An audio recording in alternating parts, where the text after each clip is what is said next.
শীতের সন্ধ্যায় যদি তোমরা বাইরে বেরোতে না চাও তো তাহলে এই রেসিপিটা তোমরা ঘরেই বানিয়ে নিতে পারো। এখানে আমি নিয়েছি 300 গ্রাম চিকেন কিমা।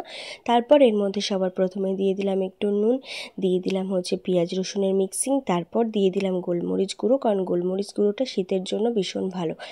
আর তারপর দিয়ে দিলাম এর মধ্যে লঙ্কার গুঁড়ো, জিরের গুঁড়ো, ধনের গুঁড়ো, হলুদ গুঁড়ো, সবশেষে একটু বেসন দিয়ে তারপর মাখিয়ে নিলাম। আমি এখানে কোনো রকম কোনো সসের ব্যবহার করিনি, তোমরা চাইলে করতেই পারো।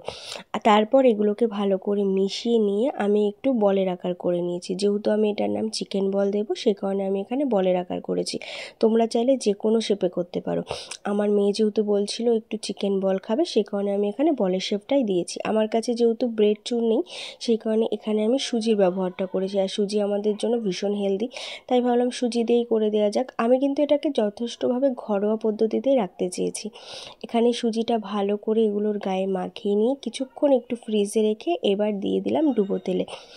আর চেষ্টা করবে এটাকে একটু লাল লাল করে ভাজার। যদিও বা এটা সুজি, সে কারণে খুব একটা লাল কালার এটার আসবে না, কিন্তু এটা কিন্তু বানানোর পর খেতে দুর্দান্ত হয়েছিল। আমার মেয়ের তো ভীষণ পছন্দ হয়েছে। আর আমার বর তো এমনিতেই জানো ফাস্টফুড প্রেমী, ওরও খুব ভালো লেগেছে। আর এরকম তোমরাও